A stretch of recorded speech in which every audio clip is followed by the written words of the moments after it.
Whether it's lowering prices for the federal government or keeping jobs here in the United States, President-elect Donald Trump is approaching business in a way we haven't seen before, often playing out before our very eyes on Twitter.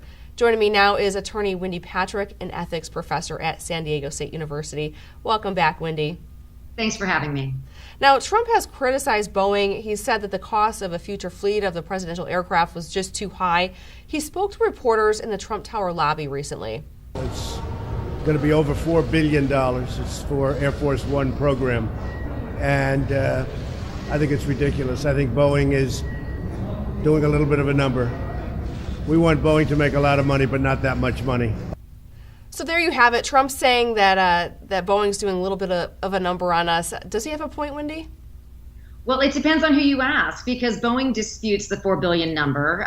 Trump maybe is simply rounding up, as he sometimes does. Sometimes he does a little bit of exaggeration. But it really is part of a larger push on his part to really examine government spending. That's a good thing. Nobody would dispute that we need to keep our eye on the bottom dollar. Here's the problem, though. Trump is speaking from somewhat of a unique vantage point. Remember, guess what kind of plane he flies now? He's got a Boeing, and he calls it a class above Air Force One as it is. These two new planes that are going to be built are going to be faster, they're going to be stronger, they're going to be more fuel efficient. It's going to be an investment for future presidents. One that Donald Trump, unless he wins a second term, and even then, might not actually even get to fly on. So one wonders whether these comments are simply off the cuff or whether it really is a strategy, because remember, he may become the great negotiator in chief because he happens to be very good at business deals. Right, and going back to those numbers, Wendy's, Karl Rove said that Trump's inaccuracies in comments hurt innocent stockholders. Boeing responded saying that it wasn't even close to $4 billion, that it was $170 million.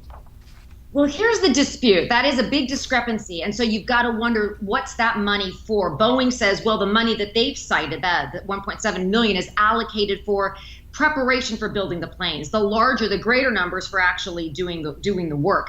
But even if you were to take the greater number, they dispute that it's going to be $4 billion. If you were Donald Trump's supporter, you would likely surmise that what he's doing is inflating the price. Maybe he heard that somewhere, certainly in one of his briefings. Not the daily briefing, because we know he's not taking that verbally, right, at least. But somebody gave him this number, no doubt. He was appalled that it was so high and really wanted to make a point by emphasizing that he's going to keep an eye on government spending. It's probably in that greater context that this statement was made, not specifically that he's really going to cancel these contracts. Right now it's Boeing. Last week it was Carrier.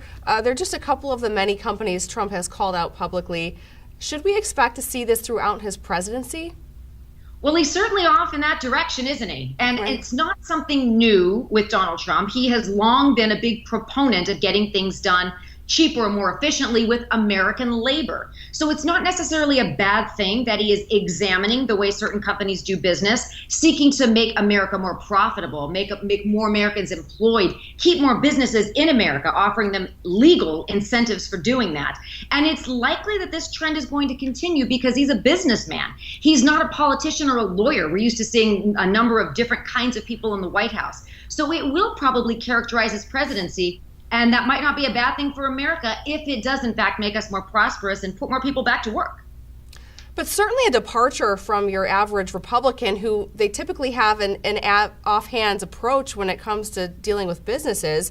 He has gotten some criticism from a few GOP members. Sarah Palin called the Carrier deal an example of crony capitalism. Would you agree with that?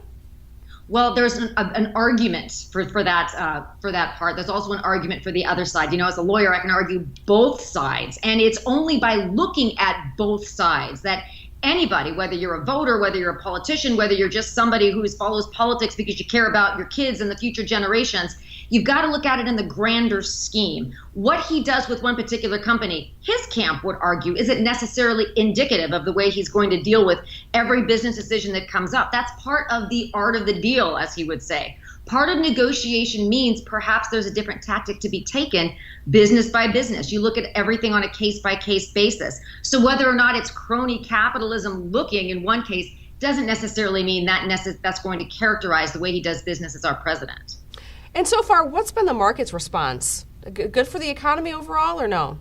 Well, you saw that enormous stock plunge that Boeing suffered over the last couple of days. But you've also seen, whether it's Carrier or other businesses that he's weighed in on during the campaign trail, and no doubt he's going to continue. Again, there's recovery to be had if, in fact, it's looking like some of his rash decisions are going to be dialed back and implemented in a more conservative fashion that does actually benefit the companies as well as their shareholders. Certainly something we'll be keeping an eye on. Attorney Wendy Patrick joining us all the way from Hawaii. Thank you for joining us. Thank you for having me.